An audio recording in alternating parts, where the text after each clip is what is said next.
We're going to continue the mimer, Torah Parshas Boy. The mimer be'etzem Hayom Hazeh yatsu kol tzivus Hashem eretz Mitzrayim, that the Alter Rebbe, the Baal HaTanya, said, Shabbos Parshas Boy in the morning, during the Shachar Suda, morning or afternoon, Tovkuf Samachei, 1805. Last year, which was Wednesday morning, I tried to give some summation to the discussion, to the points of the mimer, including the question of why Sveyas is introduced only later in Jewish history, and yet it becomes one of the 7 names, la halacha, that are not erased. And for this we went into an entire discussion about names, the concept of a name, the concept of Hashem's names, Hashem really being nameless, and what the idea of a name is, and then the difference between all the other names and Sveyas. All the other names represent, and I'm just repeating it without explanation, you can hear the first 2 classes, all the other names represent Kalim of Atzilus, Spheres of Atzilus.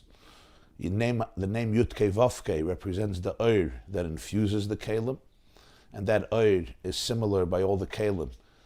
Even though the Kali creates the change, the form, the structure, that's why there are different names, but Yutke Vavke is the Oir, which is in all the Kalim, which is uniform. And Torah and Moshe Rabbeinu represent Nevuah, prophecy, communication from Atzilus. However, when the Nevi'im see that the Jewish people are already in a different state of consciousness, and they don't just want to rebuke them, they want to bring them the Dvar Hashem. The Navi is the conduit for the Dvar Hashem. They now need that the Torah and the divine reality should be able to be manifested even in Kalim of Bria, from which the Jews can absorb and receive the direct divine energy, and hence the name Sveyas. If they would have just repeated the Torah from Moshe Rabbeinu, then, as he says, the person would remain separate and the Torah would remain separate, because the Torah would be too exalted, too above them. They wouldn't be able to reach them. So therefore, the Dvar Hashem had to come to the Navi from Bria. The Torah had to come from Atzilus to Bria, and that way it can reach the people in their deepest place, that they should become one with Torah, because the Chiddush of Sveyas is that Iyu v'garmoi Yichad should be not only in Atzilus but also in Bria. I know that this language is very abstract and mystical. I'm just giving a very factual summation of the ideas we learned in the mimer. For more explanation, please listen to the first 2 classes on this mimer. Let's continue inside now. Torah Parshas Boy be'etzem Hayom Hazeh, the 3rd paragraph. If you're using a Torah if you're using an actual Torah, it's Daf Samach, column Beis, or page 119. If it's the source sheets that you downloaded, it's the 3rd paragraph of the mimer, the 3rd chapter of the mimer.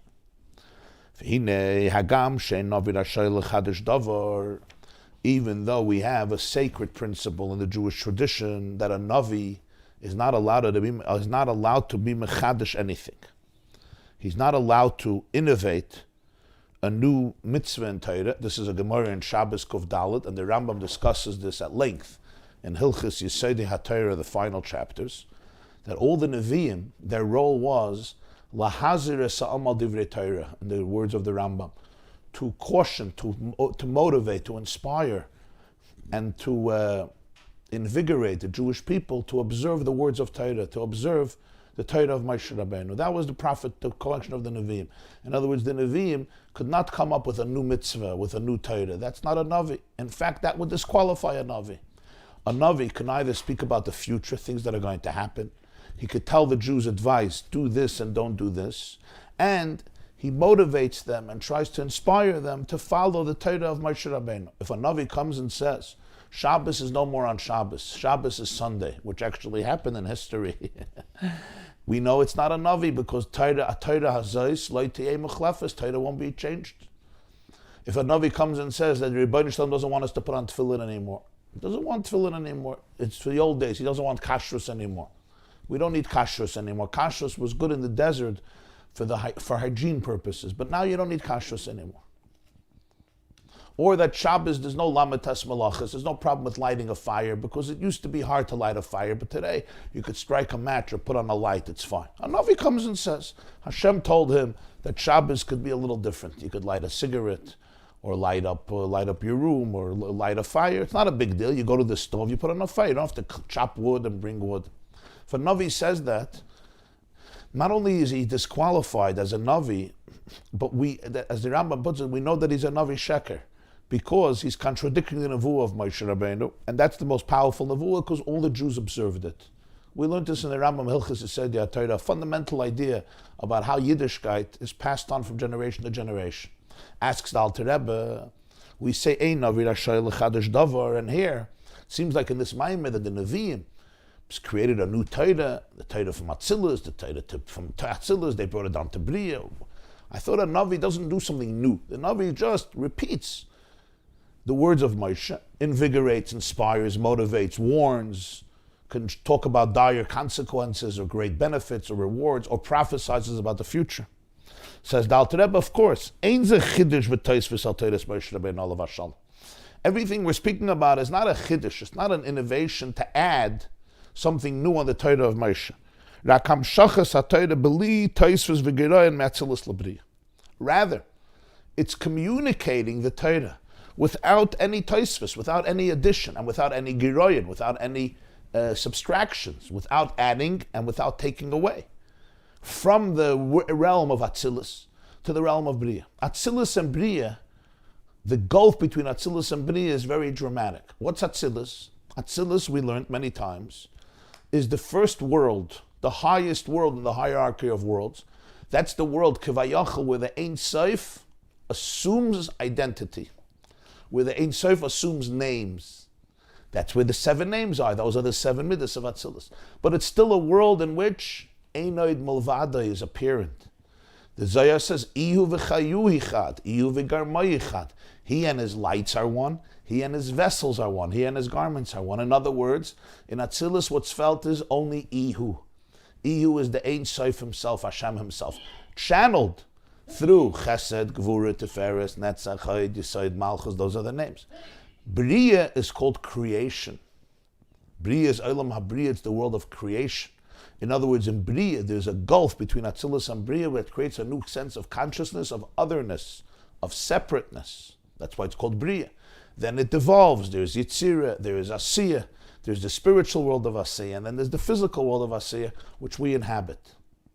Moshe Rabbeinu was a neshama of Atzilus. What does it mean, a neshama of Atzilus? It's not if you take a spaceship and you go 90 million miles, you'll hit Atzilus. Moshe Rabbeinu is Atzilus means down here he's Atzilus.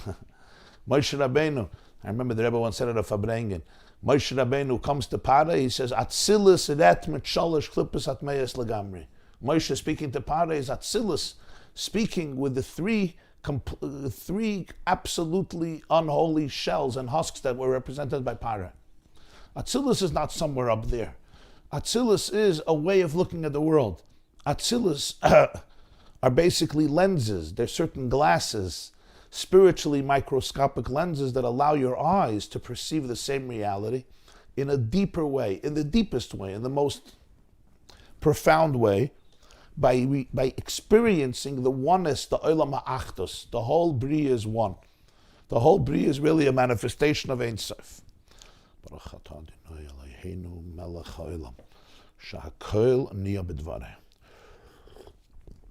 That bracha you could make in Atzilus, in Bria, in Yitzira, and in Asiya, but it's a different experience in each one of the worlds. So Moshe Rabbeinu is Atzilus. Now the Nevi'im need that the same Torah, not changing the Torah Chalila, the same Torah should be communicated into the realm of Bria. What's Bria? Bria is really a place where there is a certain consciousness outside of Ein Sof. A spiritual consciousness. In Bria, everything is still holy, everything is divine. The clarity of the divine reality is very clear, but it's called Bria. And now we'll understand the uniqueness of the name Sveyas first mentioned in the Nevi'im, not in Torah. Ki Sveyas hu lashon chayalos. The literal translation of Sveyas are troops. Like troops in an army, legions of an army. Chayalim we usually call soldiers, right? Chayalos are platoons and platoons of soldiers, of troops. Veheim gedudei neshamas malachim debriya, and this represents when you read in the Nevi'im.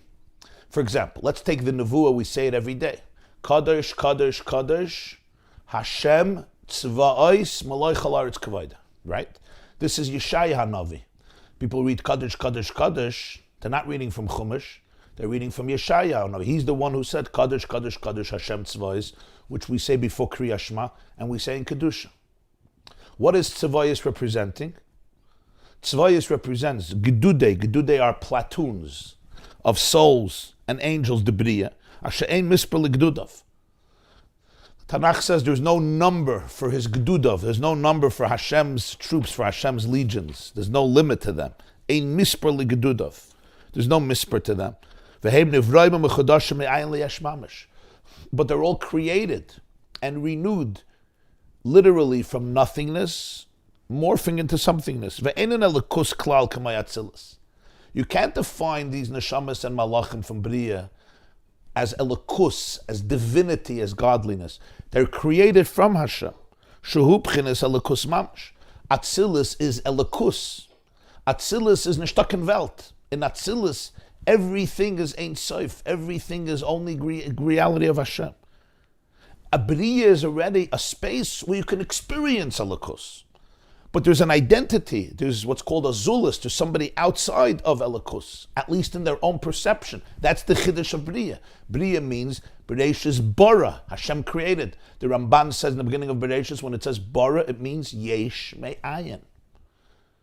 You don't say that on Elikus. That's why Atzilus is not called Bria. Bria is creation. Atzilus is emanation. What's the difference between emanating and creating?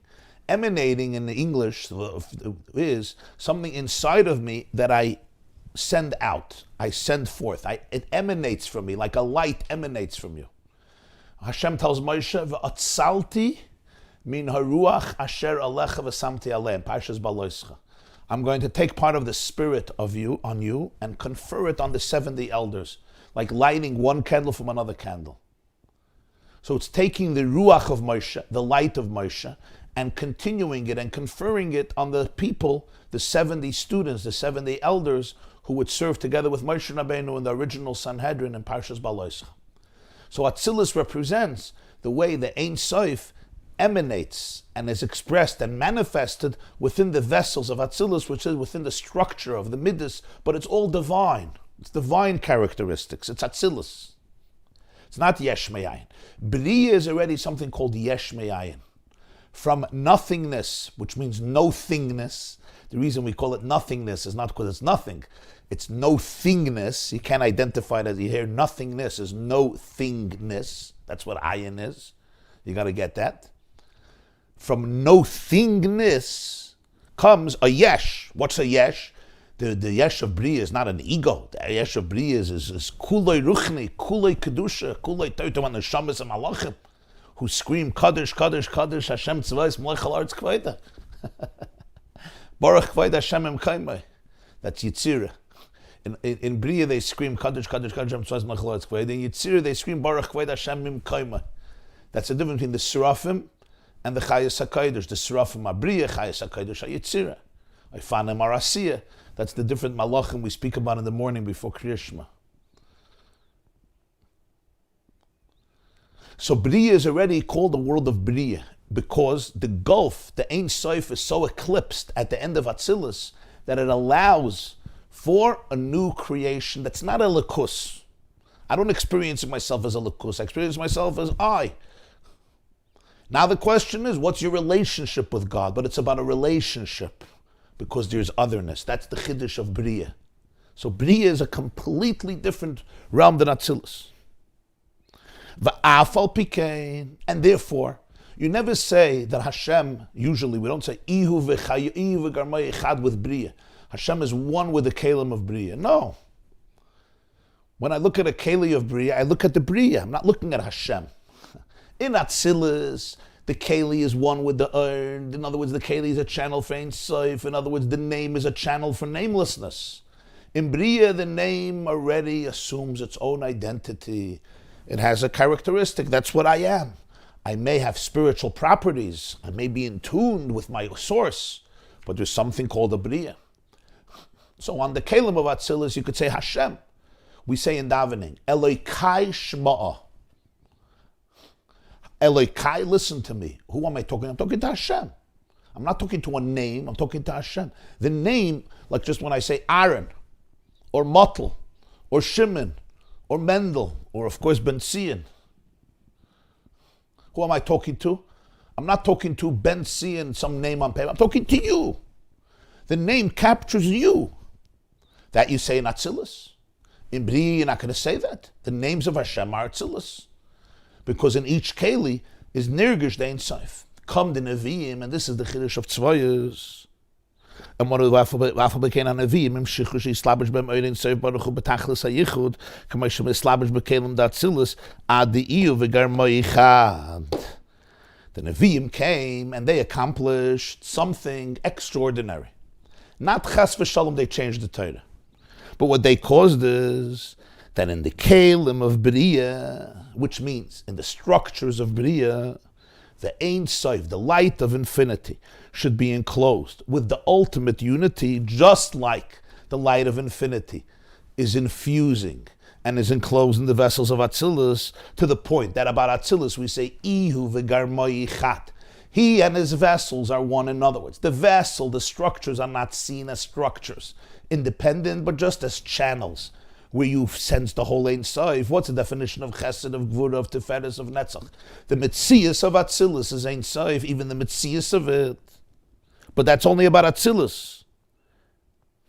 But the Nevi'im accomplished that Ein Sof should be united with the ultimate unity, even with Bria, Ache Nikra Ein Sof Baruch Hu Hamalubash Behem B'Shem Sveyas, to the point that the Ein Sof that's enclosed in the Kalim of Bria, because the Ein Sof is enclosed in everything, that should be defined, should be called, should get the name Sveyas, Shehu Shem HaToyer, which is a descriptive name, Shehu Atzma Yubchinas HaTzvayas Mamash.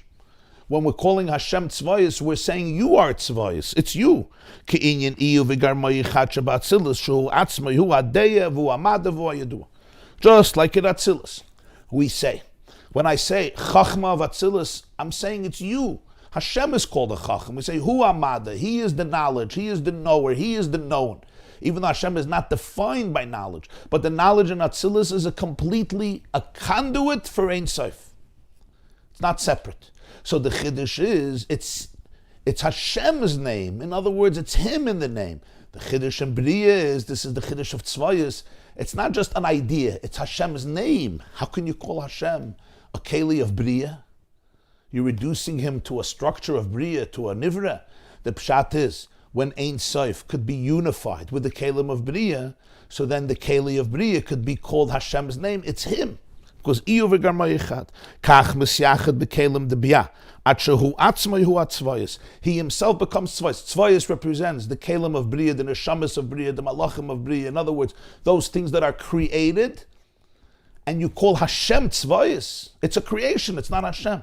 That's the Chiddush of the Nevi'im to call Hashem Sveyas, that the Ein Sof could be completely unified, even with the Kelim of Bria, to the point that Bria itself, the Neshamas and the Malachim of Bria, Sveyas, become not separate Bria, but rather a conduit for the Ein Sof, to the point that you could say Hashem is named Sveyas. V'lo shem nifradim b'fnei atzmam, rak shebteilem elav.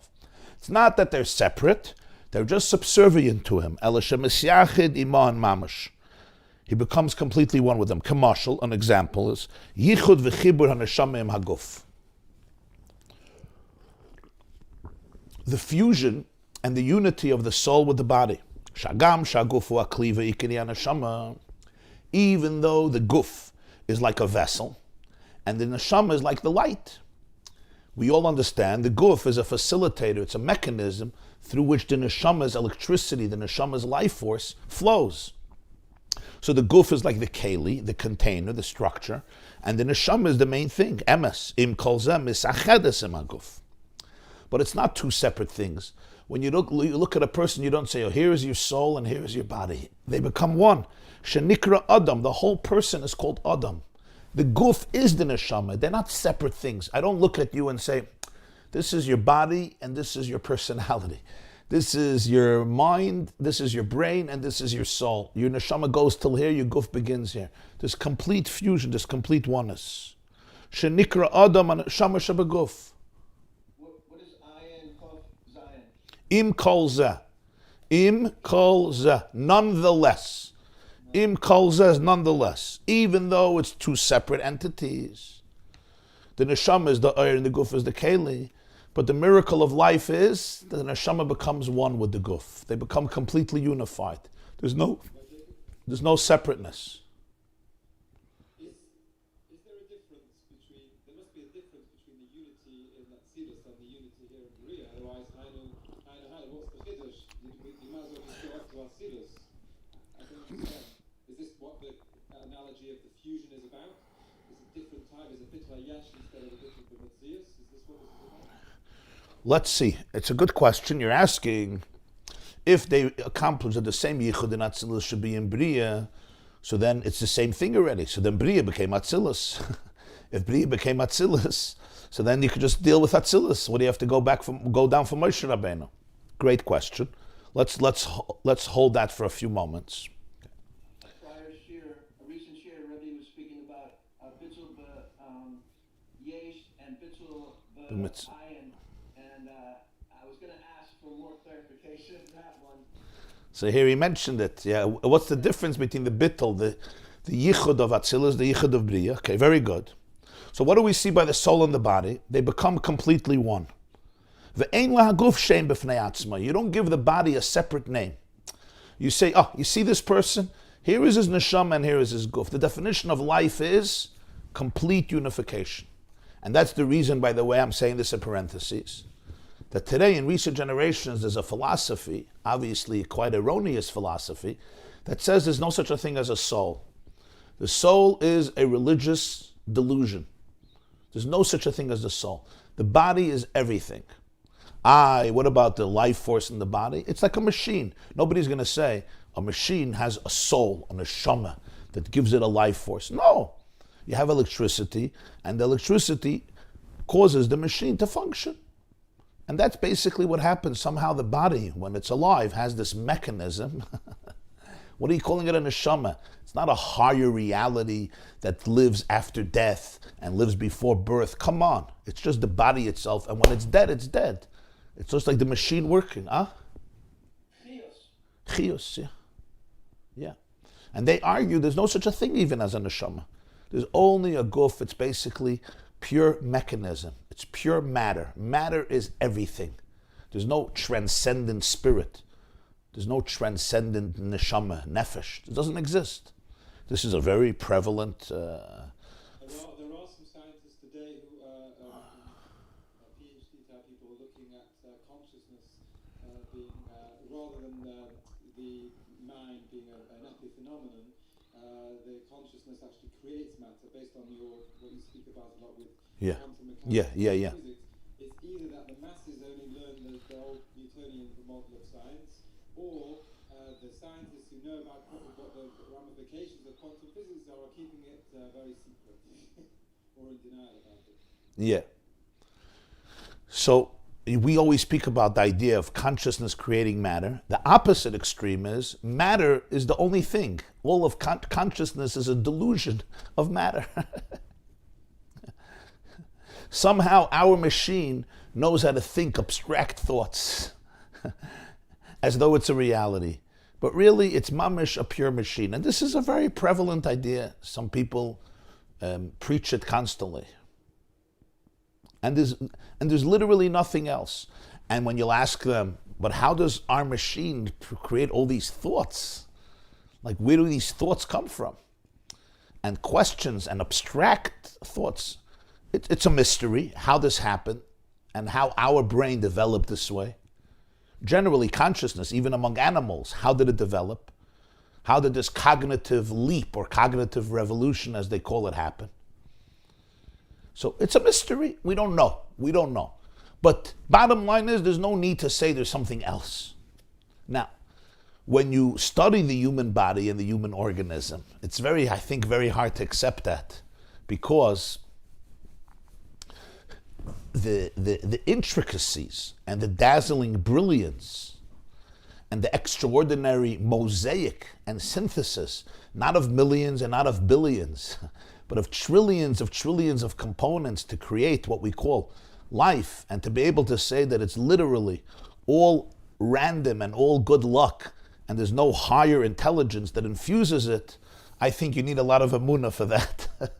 You need a lot of faith for that. As somebody once said, I don't have enough faith to be an atheist. To be a real atheist, you need a lot of emunah. You need a lot of faith. You need much more emunah. Not to be an atheist, you don't need so much faith. You just have to accept that there's a higher, deeper intelligence behind it. Okay. If I come into a big factory and I see 1 trillion machines functioning, and each one functioning with perfect precision, and they're all working together to produce the same result, I'll probably assume that there was somebody who created these machines and somebody who put them together and somebody who's running this factory, right? I don't need so much emunah. But to say that it happened because of a series of tornadoes over 15 billion years, you need much more emunah, I think. You need much more faith. So I don't have enough faith to be able to be an atheist. I don't have. What should I do? This is what's called mechusri amana. I'm missing that blind faith to be able to be a real atheist and not see that there's anything else in the world besides random mutations that come from good mazel, from good luck. But the Rebbe once wrote in a letter to a professor, he said, why is it that this error can take root? It's because what the mimer says here, that the neshama and the guf are so united that when you look at the guf itself becomes the neshama. And therefore you could make an error that there's nothing else. Because the unity is so profound, it's not that the guf is subservient to the neshama. He says it's not that it's bittul, it's yichud. Yichud means one. The guf becomes the neshama. That's how powerful the fusion is, even though essentially the guf is not the neshama, but the guf becomes the neshama. The neshama and the guf become like one entity. It's called Adam. So when you look at the guf, you see neshama. That is the guf. It becomes the mitzias. It becomes the essence of the guf. It redefines the guf itself. And therefore, when you look at it, you may think there's nothing else because the guf itself bespeaks and manifests and reveals the neshama. The Medrash speaks about the turtle, that its garment is part of its guf. Right, you all know that shell over the turtle. It's called Hagdein Kamtza. The turtle, the levush is minei ubei. It's not a separate levush. It becomes part of the turtle itself. So he says it's like the guf, one with the neshama. A person who learned particular wisdom we call a chacham. He's a sage, a wise man.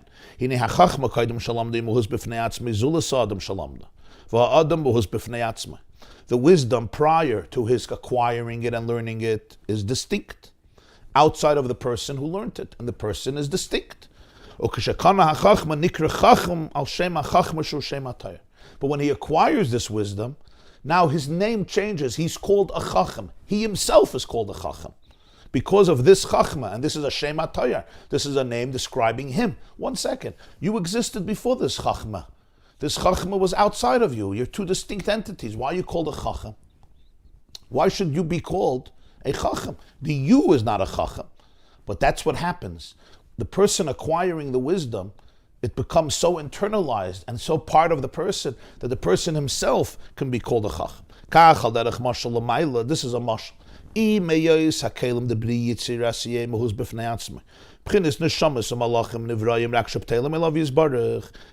the vessels of Bri Yitzir Asiyeh essentially are a distinct entity, whether it's a soul, whether it's an angel, yes, they are subservient to Hashem. They were created by Hashem. They want to be aligned and connected to Hashem. But they're a mohus b'fnei atzmai. That's what Bria is. Bria is, there's something called the world. There's something called a neshama. There's something called a malach. There's something called identity. There's something called characteristics. There's something called spiritual energy. Emes.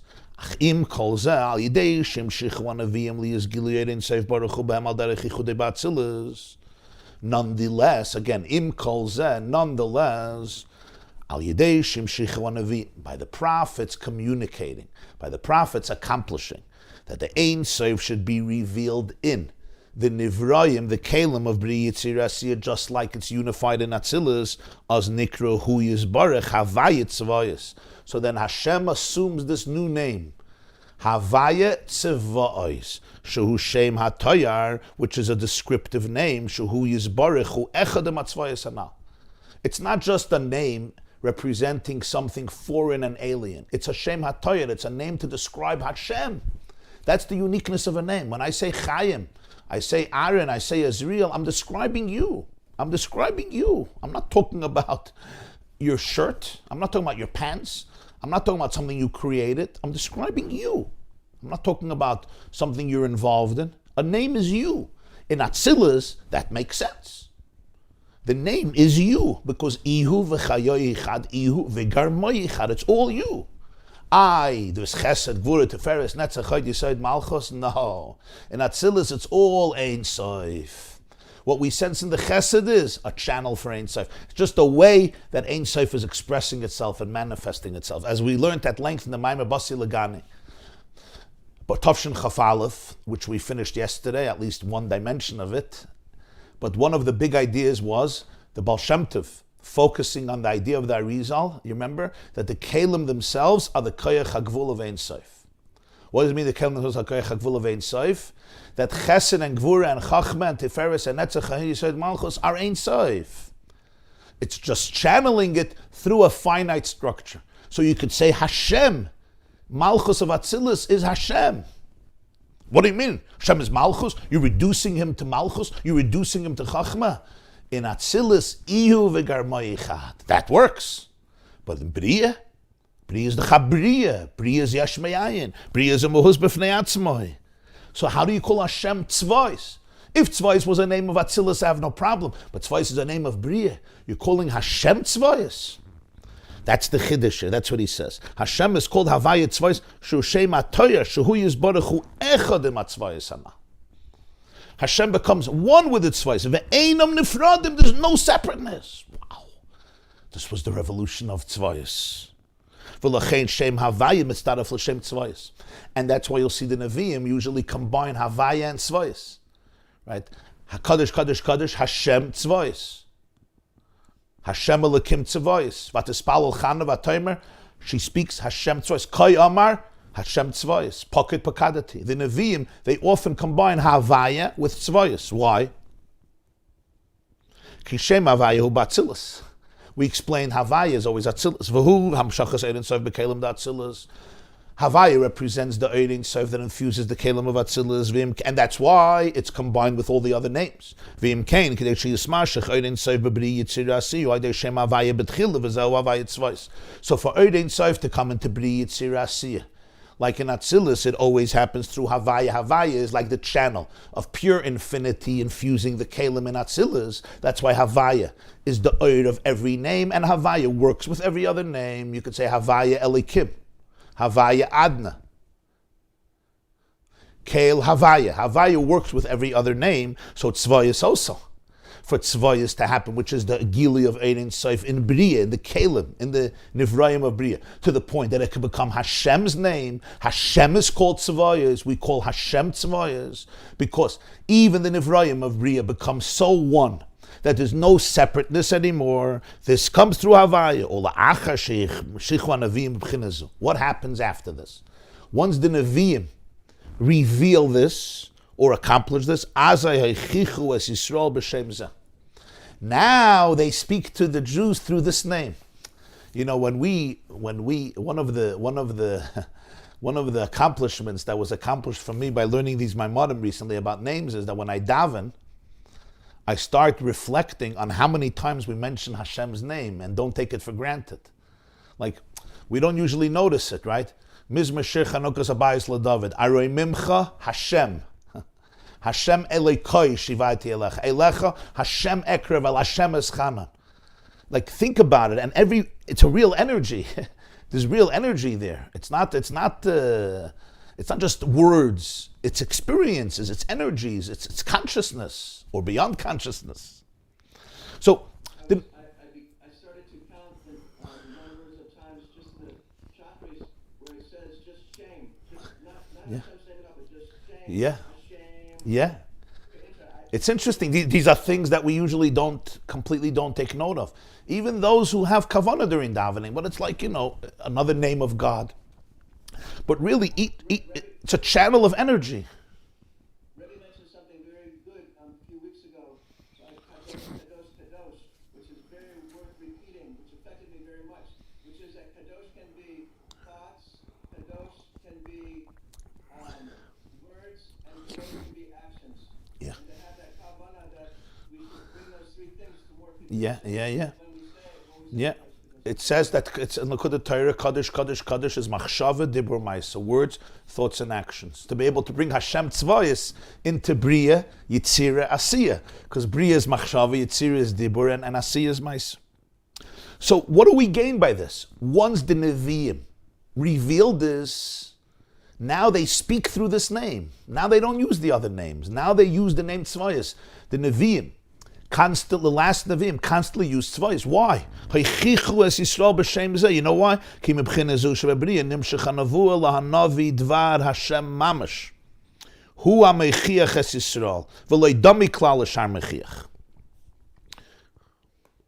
Because if the Nevuah comes from Bria to the Navi, so then it's the words of God that speak to the Jews. Unbelievable words. It's not like another meichiach. It's not like another preacher getting up and giving rebuke.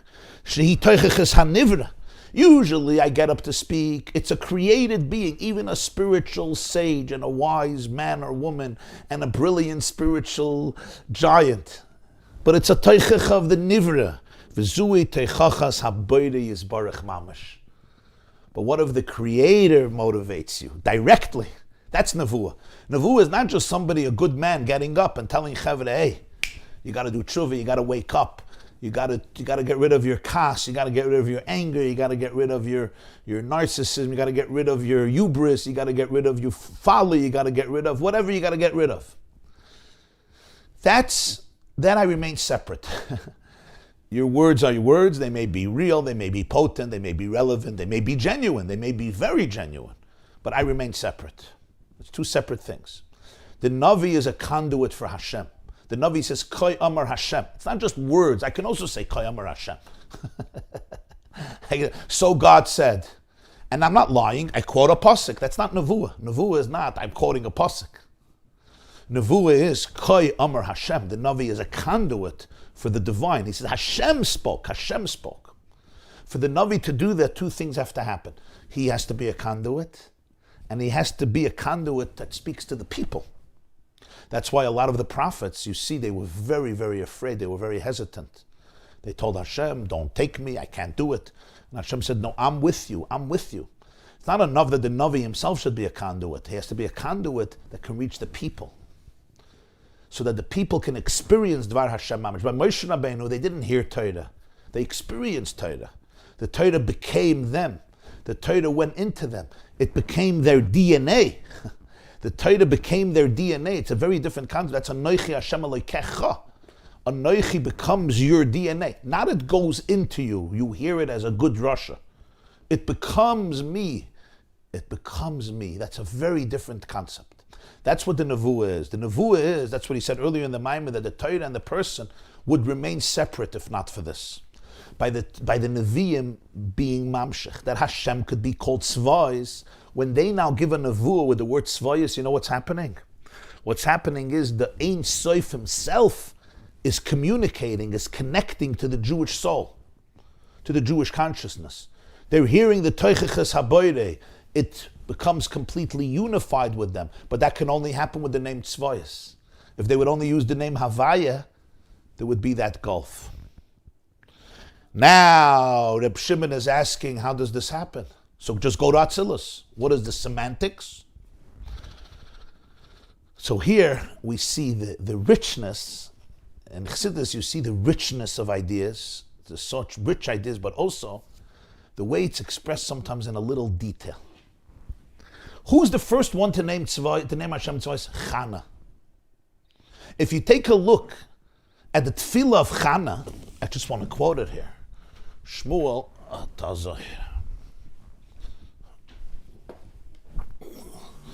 This is my Navi.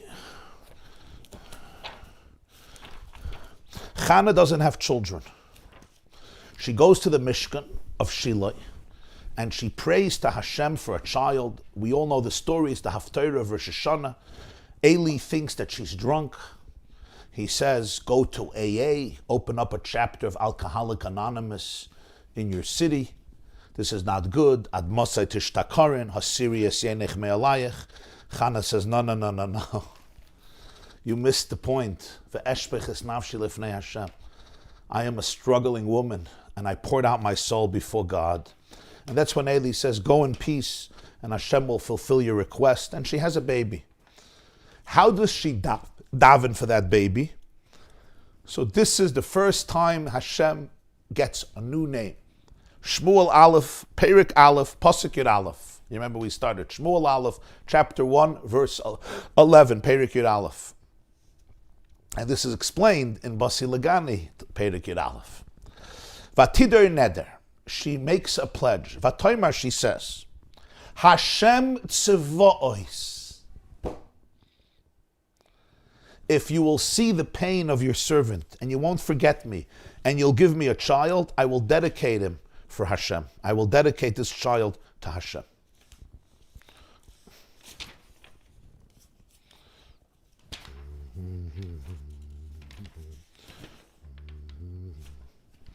Right before this, Pasuk Yud, it says, she was bitter.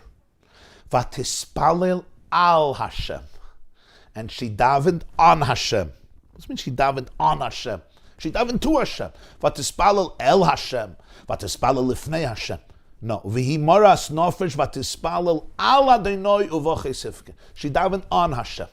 So literally we say it means she davened, to Hashem. It says vatispalel al. Al means like to. In Tanakh it says, right, so you have both ways. It says Amar Pari lebnei Yisrael, and Bashalach Rashi says it means he spoke not to the Jews, about the Jews. So here also doesn't mean she davened above Hashem. She davened to Hashem.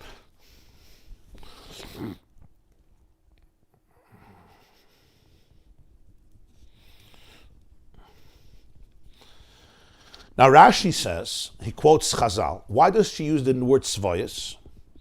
She tells Hashem, there's two types of Sveyas, two types of creations in your world. The higher ones and the lower ones. The spiritual ones and the physical ones. The higher ones don't die.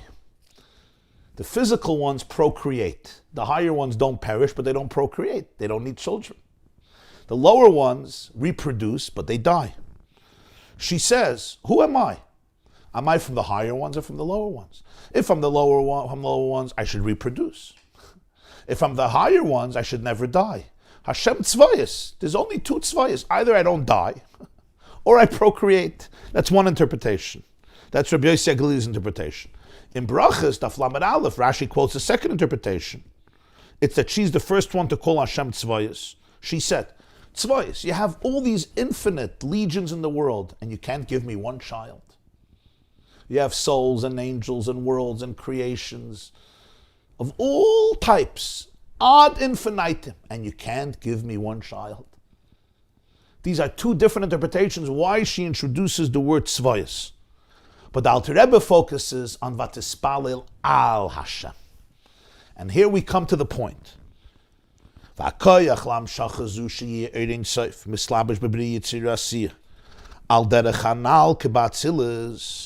How can the Nevi'im do this? That the Ein Sof should be enclosed in B'ri Yitzira and Siyah like an Atzilus im Shichu an Nevi'im mibchinis ha'igel.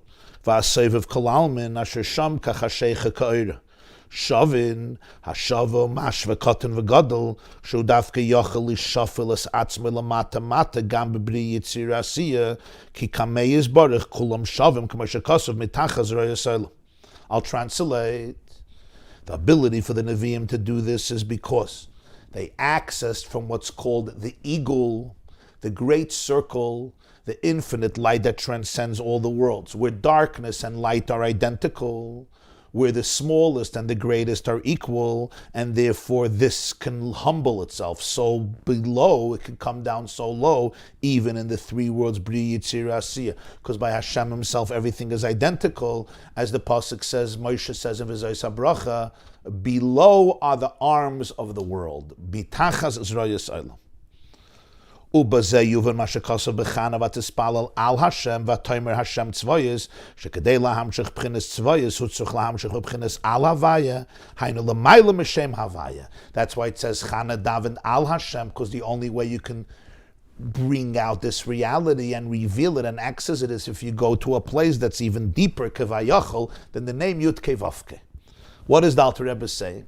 So those who learn Basi Legani Tavshin Chafalef will understand this very well. There's something called Igul Hagadol. Now, very briefly, the Arizal taught that pre-creation, the Ein Sof, the light of Ein Sof, filled everything. For there to be creation, there had to be a tzimtzum. What's the tzimtzum? The tzimtzum is the infinity was concealed or withdrawn, and there's created an empty space. In that empty space, the Chalal, you can now have room for all of the worlds. So what happens? So there is what's called a little kav, a little line that comes into the empty space. That's like a radiance, a glimmer of light. And from there begins the evolution of all the worlds. So that kav ultimately comes into the empty line. We learned about this in Basi Lagani Chaf Aleph, and we had some images. You can go back to that mimer for more explanation. And that kav, that line, ultimately creates the whole series of worlds. And each world is defined by its relationship with the kav, how much Ein Sof it senses. Generally, we say ha'aras hakav mistayim b'atzilus. The light of the kav ends at the end of Atzilus, and after that is a new reality where you don't sense the kav. So therefore, in Atzilus, it's him. He is one with the Kalim, because in Atzilus you feel there's only Hashem. Bria is already the place of separateness. Comes the Alter Rebbe and says, "Vatispalel chana al Havaya." What the Nevi'im had to tune in is to something actually deeper than Yud Kevavke. Yud Kevavke is the way godliness, the Oir is channeled to come into Kalim, and then it can only go into Kalim of Atzilus and become Havaya, because Atzilus is one with him. The chiddush of the Nevi'im was that as the generations became lower, they tapped into the Igul Hagadol. Igul Hagadol is the original circle around the empty space. That's with a light where there was no tzimtzum. That's the light that transcends the chalal, that transcends the empty space. That's the Igul Hagadol. That's where he says Soiv of Kalalman, the eagle, which is completely transcendent, where darkness and light become identical, where finiteness is completely not a contradiction to infinity, where the lowest and the highest become completely the same. Once you go in over there, then Bria doesn't have to be a gulf that separates, but even Bria could become a conduit for oneness. In other words, there is Yud Kei Vav, which is the way divinity is channeled through Yud and Hey and Vav and Hey, which is Oir Ein Sof, and that can live in Kalim of Atzilus, because Atzilus is a world of Ein Sof. But once you come to Bria, Bria is already a world of separateness. Why is it separate? Because there's a gulf between Atzilus and Bria, and it allows for Bria to become a new reality, Yesh Me'ayin. You can't say Iyo V'gar Mo'yichad. You can't call Hashem Tzvois. It's not a name of Hashem. It's a world. Come the Nevi'im, beginning with Chana, Vatispalel Chana al Hashem.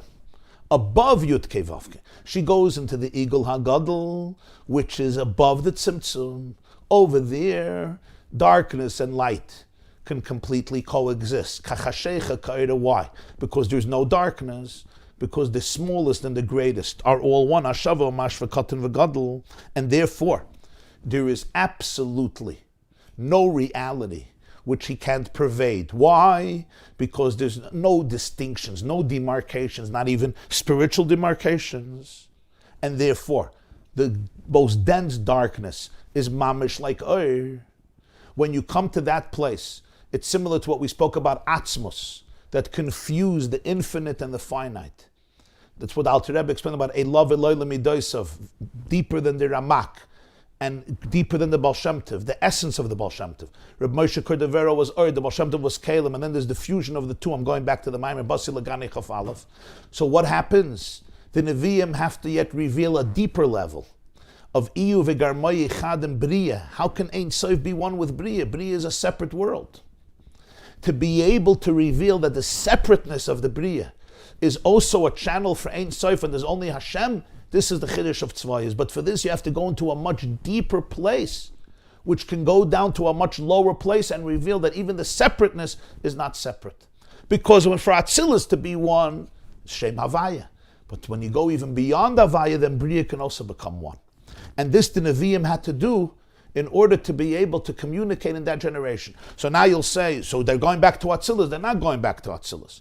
Going back to Atzilus, that is an option, but you wouldn't reach the people. They had to come to Bria, Yitzira, Asiyah. In other words, there's a consciousness of separateness. It's not like in the days of Moshe Rabbeinu where everything is L'mayla min HaTeva. It's not like that.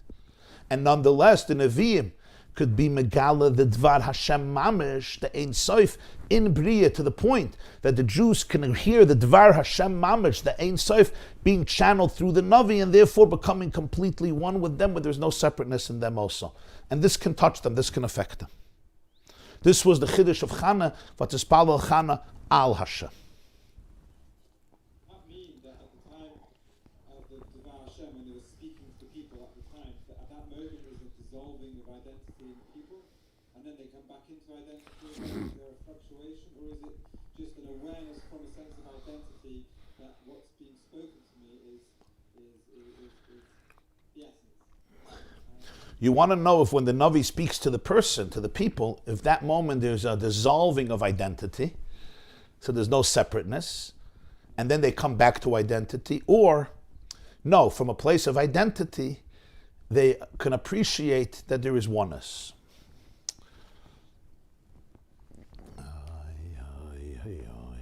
Well, the fact that the Navi's identity had to be dissolved, that's obvious. Like the Rambam describes in Hilchos Yesodei Torah, chapter 7, about Nevuah. The Nevi'im are called Meshuga, the Tanakh calls them Meshuga. Why? Because they completely went out of their Kalim, and their identity, so to speak, dissolved in the Nevuah. Like the famous Torah of the Magid, Vayihi Kenagin HaMenagin, V'tihi Alav Yad Hashem. We spoke about it a few times, that the Menagin becomes the Nigin. Now you ask about the people who hear the Nevuah. So that's the vart in this mimer. That to really hear the Nevuah, the people themselves, their identity got dissolved. And what do I mean their identities got dissolved? Their identities got subsumed, became unified. It's like my very self can become completely one with Hashem. That's what the Navi is giving me. The Navi is not giving me a speech. The Navi is allowing the Dvar Hashem Mamish, in other words, the presence of Hashem himself, to be able to enter into the space of the person's brain, of the person's heart. And that was a radical transformation in Yiddishkeit. Not a transformation in Torah. We said the Navi doesn't change anything in Torah. But an transformation in the fact that Sveyas was a unique chiddush, a new hamshacha was allowed into the world, that the achdus in Atzilus can be translated, can be expressed even in Bri Yitzir Asiyah, so that the Nivra, the soul of Bri Yitzir Asiyah, the Malach, the Keli, can experience the Ihu. In other words, who am I? My I is completely one with the divine I. There's no I. My I is the I of Einoid Mulvadai, this absolute oneness, absolute alignment. Like the body becomes one with the soul. Atzilus, we don't call a body and a soul, because they're not separate entities. Bria, that's why he gives the mashal of a body and a soul. It's separate entities. Nonetheless, the guf is not just subservient. The guf becomes meyuchat. I look at the body, I see the soul. I don't say, oh, here's your body, where's your soul? No, it becomes one, to the point that people say there's no soul. That's how good it is. That's how good that's how powerful the fusion is. I don't even see a soul, because the guf becomes a complete expression of the neshama. If Hashem would have made that the fusion shouldn't be so powerful, so then you would look at the guf and you would say, wait, there's something mysterious here. There's something mysterious. So we do know that there's something mysterious, but there's such a deep fusion that the body itself carries this mystery. You look at the cells of the body and you have everything because it becomes a conduit for the soul. There's no separateness. That's what happens in the name Sveyas. The name Sveyas, that Ein Sof could be one with the Bria, that we could call Hashem Sveyas. We call Him. It's Him. That's the chiddush of Einoid Mulvade. How do you reveal Einoid Mulvade in Bria? I understand in Atzilus. Atzilus is lechatchila, not a world. For this you have to go higher than Atzilus. For this you have to go higher than Yud Kei Vav Kei. For this they have to go back to the Igel HaGadol, which transcends Tzimtzum. The kav that comes into the chalal, to the empty space, that has its limits. There's Atzilus and there's Bria. The Alter Rebbe says from the Igel HaGadol, the Igel HaGadol again is that grand circle encompassing the empty space. The circle of Tzimtzum is known as this empty space. The eagle is like the circle around it. From that Ein Sof, darkness and light become one, and therefore Bria is not separate. If Bria is not separate, you could be Megala the oneness. Now you're asking a question, so why do you need a Tzimtzum? You need a Tzimtzum because the Igel HaGadol can't come into the empty space. And now you tell me the Igel HaGadol does come into the empty space. So then the Tzimtzum is undone. So again, you're back to pre-creation.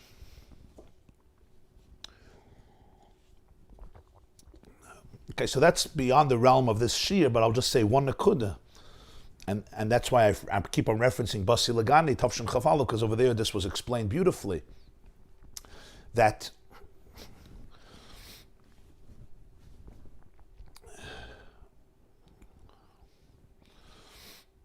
when we say here the Igel HaGadol Kachashecha Ka'ira, it means that in the world there is a consciousness in which we can reveal the Koyach Ein Sof, which fused the Gvul and the Bli Gvul pre-Tzimtzum. Pre-Tzimtzum, the finite and the infinite were completely one. The Tzimtzum separated the two. The Koyach HaGvul remains in the empty space called Rishimu. Koyach HaBli Gvul remains above. And that's the kav that comes in. The Igel HaGadol is the source where the two are one. And when that could come out in the world, then Bria could become Atzilus. And it's a bigger chiddush than Atzilus, because Atzilus, even the Kalim, which are Koyach HaGvul, but they're Kalim of Atzilus. The chiddush of Bria is that it's Mamash a Bria, and for that to be a manifestation of Koyach HaGvul, that's already the chiddush of the Nevi'im. And that happened through Chana with her son Shmuel. An interesting thing to mention is that Moshe Rabbeinu, the Tzemach Tzedek writes this, and it's unbelievable. Moshe Rabbeinu, Reb Daniel, you here? Listen to this. Moshe Rabbeinu receives the mirrors. You remember the mirrors in Parshas Vayakel, Pekudei? We speak about the donations of the Mishkan. The women donate what's called maros hatsoivos, tsoivos. The mirrors that they used in Mitzrayim, Rashi says, to entice, to motivate their husbands to be able to be together so they can have children, because the husbands were so distraught from work. They were destroyed, they were crushed, they didn't have motivation. So they used the mirrors to beautify themselves and motivate their husbands. So when they brought those mirrors to the Mishkan, what did Moshe say? Elu asuyim liyetzahara. These mirrors were made for the Yetzahara, they don't belong in the Mishkan. These mirrors were made to entice men. What did Hashem tell Moshe? Take these mirrors, because Elu chavivin alay min hakoil. These mirrors are more precious than anything else that was donated to the Mishkan, because it's through these mirrors that the Tzivis Hashem, the legions of Hashem, were created in Mitzrayim. The only reason there could be a future Jewish people is from these mirrors. Don't say that these mirrors were made for the Yetzirah. These mirrors are more precious than everything else. So the Tzemach Tzedek says, Maris Hatsoivos, Tsoivos is like Tzva'is. Why is it called Tsoivos? So some say because the women marched like troops, or Tsoivos because this created the troops of Jews in Egypt, Tzivos Hashem. Maris HaTsoivos also represent the mirrors that were responsible for ultimately all the Tzivos Hashem in Mitzrayim and for the name Tzvayas. Moshe says, this is made for the Yetzirah. We understand Moshe. Moshe is Atzilus.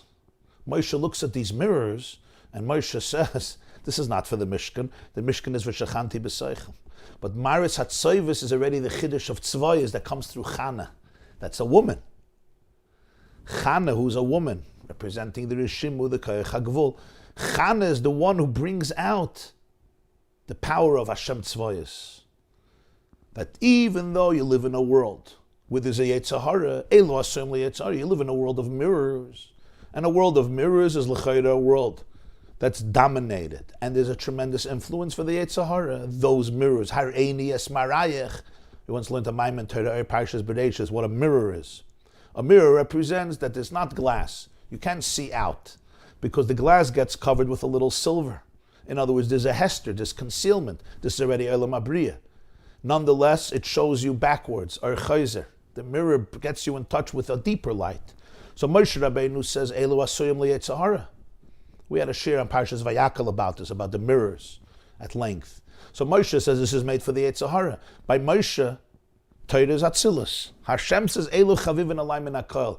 This is what created Tzivus Hashem, that yes, it is made for the Yetzer Hara. They transformed it into a vehicle for creating a Jewish future, Jewish continuity, Jewish eternity in Mitzrayim. That's the Maris HaTzovis. In fact, the Gemara says in Brachas that Chana told Hashem that if you give me a child, good, and if not, you know what I'm going to do? I'm going to hide with another man.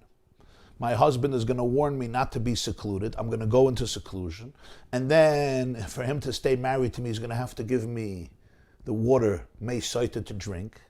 And because I'm going to be innocent, what does the Torah say?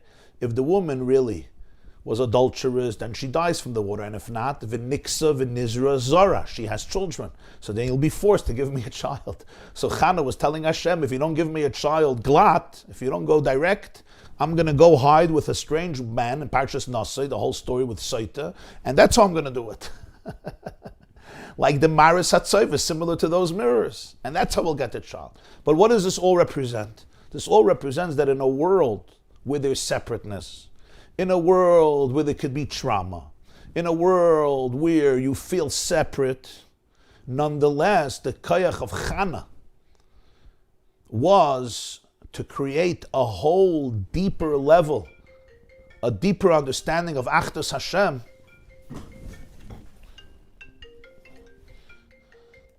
a deeper understanding of Achdus Hashem, that the oneness of Hashem could permeate the world of B'riya as well.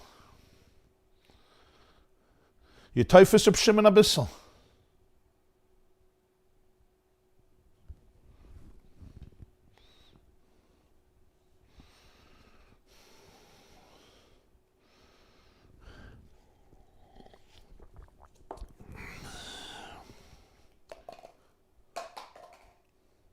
Reb Ezriel Atatofes. Let's see the last paragraph.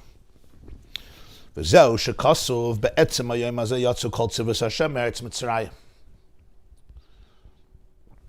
Pirush tzivus havaya hu lashon samach shatzvayis nitful l'shem havaya aval einei lashon shem ater k'may havaya tzvayis. In Parshas Boy it says that tzivus Hashem left Egypt. Tzivos here is subservient. It's like a prefix to Shem Havaya. Tzivos Hashem. It's not Hashem's name, Tzvos. Tzvos is a noun. It's a Shem HaTorah. It's a name. Havaya Tzvos are two nouns. Havaya Tzvos. Tzivos Hashem is Tzivos, the Tzivos of Hashem. In other words, it's a prefix. It's a prelude to Hashem. V'hainu, what is this referring to? B'chines ha'netzutzim shenizbararu begalus Mitzrayim v'nis'alu lekolol b'shem havaya heim ha'nekroim tzivus havaya. Why are Jews called tzivus Hashem when they leave Egypt? So he says, all the sparks that were sublimated and elevated in the Egyptian exile, and they were elevated to be subsumed in the name of Yud-Kei Vav-Kei, these are called tzivus Hashem. The troops, the legions that become part of Hashem. All the sparks, they're like little soldiers. All the sparks that the Jews took out of Mitzrayim now become all tzivus Hashem. We know there are 288 divine sparks that fell during the breaking of the vessels. We learned numerous times about Olam HaToyu. Originally, right, even pre-Atzilus, you have the world of chaos, where the lights that were infinite could not be contained in the vessels, and the vessels broke, and 248 divine sparks now fell, so to speak, and are not recognizable, and they're all over the world, and they seem chaotic, but really they're divine sparks, and we go and we elevate them, we bring them back to their source. Umizen is bare begalus Mitzrayim reish beis nitzutzim. The Arizal teaches that in the Egyptian exile they elevated 202 from the 288. Valzen nemar vayinatzlu es Mitzrayim. That's what it means. The Jews emptied out Egypt. Vayinatzlu, they emptied out Egypt from all the divine sparks that were in Egypt. They took every divine spark in Egypt and they brought it out. V'zau shekasav v'gam erev rav Allah itam. That's what the pasuk means, that an erev rav, a multitudes of masses from Egypt went up with them. But the Alter Rebbe says erev rav is reish beis, 202 sparks, erev rav. The mixture coming from 202, Rav comes up with them. V'ksiv Rav loch. Hashem tells Moshe Rabbeinu, Rav loch. The Rav is to you. You're the one who brought out 202 sparks from Egypt. And then there's 86 left. 288. There's 86 left. 86 begematria lekim. The Alter Rebbe asks in Torah, Parshas Vayesh, remember, V'hine anachnu ma'almim alumim, the mimer about the sheaves. He asks 88, 86, 202 sparks they took out of Mitzrayim. We only have 86 left. What's taking so long? So he explains over there how the sparks work. But 202 came out of Mitzrayim. Why they called Tzivus Hashem? Because they become completely close and subservient to Havaya. Ha'inyan ki misparesh peches nitzutzim hem b'chinas shemes av sag ma ban chuli. The number of 288, I'm not going to go now to the calculations, but they come from the four names of Hashem, known as the names of 72, 63, 45, and 52. There's four ways in which you could write out Yud and Hey and Vav and Hey, and they make up the names of Ma, which is 45, 63, 52, 72.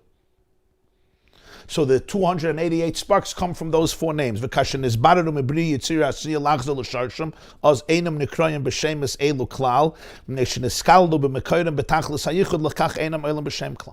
sparks come up and back to their source, they're not defined by these names at all because they're subsumed completely in oneness with their source, and therefore they don't have a separate name, they don't have a distinct name.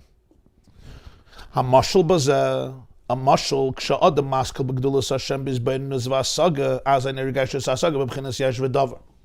When a person understands the greatness of Hashem through contemplation, so then the ideas are experienced as something, as a reality.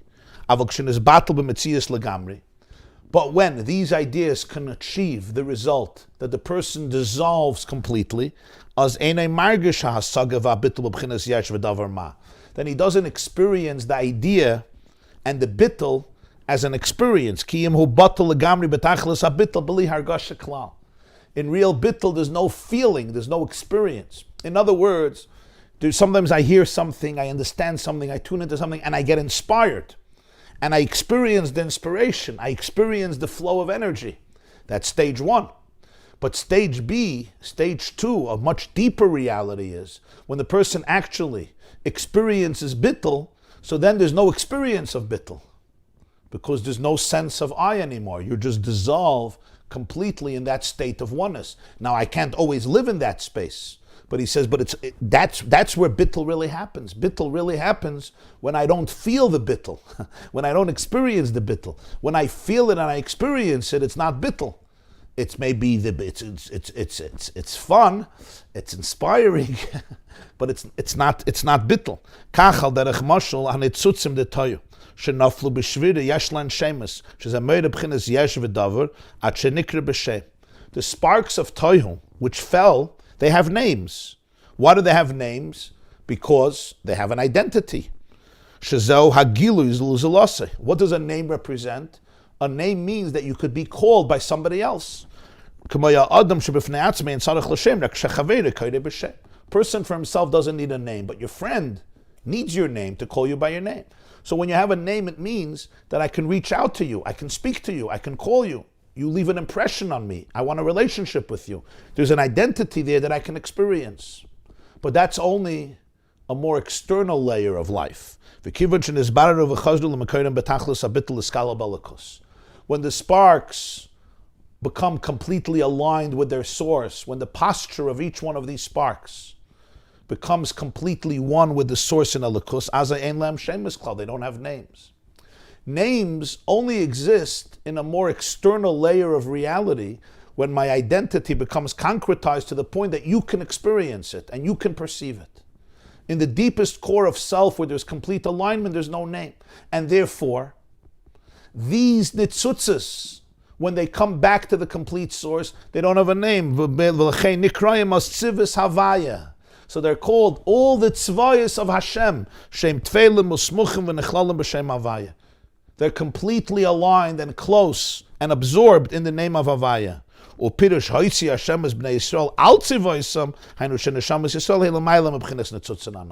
expression of the pasuk is that on Pesach it says, the pasuk continues, Hashem took out the Jewish people, Hashem is bnei Yisrael al tzivaisam. Literally, Al Tzivaisam is translated with all of their troops. The Alter Rebbe says, Al Tzivaisam, Neshamas Yisrael are above the Tzvayas. The Tzivas Hashem represent all the Nitzutzes of Tayu that fell down in Mitzrayim and were sublimated. That's Tzivas Hashem. And when they come back to Atzilas, they don't have their own name, and that's why they're called Tzivas Hashem. It's not Hashem Tzvayas. It's Tzivas Hashem. The Neshama is Al Tzivaisam. The Neshama itself is even higher than those Nitzutzes. That's all Tzivas Hashem and Parshas Boy, the days of Moshe Rabbeinu. Then you have Hashem Tzvayas, where Tzvayas becomes a name. Why does it become a name? We're learning here what's a name. A name is the way you're manifested and perceived by something else. That's what a name is. Hashem, in Hashem's essence, is beyond names. Names is the way it's articulated, the way it's perceived. That's why when the Netzutzes come back to their source, they lose their name, because they're completely in their source. They're called Tzivos Hashem. But in Bria, suddenly there's a name Tzvayas. Over here there's the sense of separateness, and that's the chiddush of the Nevi'im, that Hashem is called Sveyas. So you have two different stages. In the days of Moshe Rabbeinu, the sparks are elevated all the way to Atzilus, so they're called Tzivos Hashem. There's nothing separate. There's only Yud Kei Vav Kei. The Tzivos are completely bottled to Hashem. They don't have their own name. Because in complete Achdus, there's no name. And even the names in Atzilus is Iyu V'Gar Mayichad. But when everything comes back to the source, there's no name. The neshamas are al tzivaisam, higher even than tzivaisam, which become one with Havaya. And thus, ultimately, the chiddush of Chana was that even in the place where there is a sense of separateness, Hashem assumes the name tzvayis as a noun. What does it mean, a noun? It's not only one with Olam Hatzilas. There is a sense of Bri Yitzir Asiyah with this tzvayis of neshamas and malachim that have their own mahus. And yet the great chiddush that comes out in the continuation of Jewish history is the ability to be able to reveal the achdus, the complete oneness, even in a state of separateness, or even in a state that's perceived as separateness. So in a person's life, we have the core, which is nameless. Then you have your names, which is the way the core is channeled through identity. And over here, there is already a self-concept. There's articulation. There's language. From there could still be oneness, but then from there could be distortions where there's separateness, to the point that there can even be trauma, where your name and your essence are completely alienated from each other. What Chana begins to teach us is how I can go into that world of separateness, and even of distortion, and even of trauma. What is trauma? All trauma is disassociation from the self. In other words, I'm not functioning from my wholesome self. I'm functioning from a very primitive, distorted sense of self. My name is not just not a channel for my essence. It's completely alienated from my essence. It's even alienated from my real name. Can I go through that and look at that and ultimately bring unity back into that space? Align my outer and my inner. That's the revolution that happens with the name Sveyas.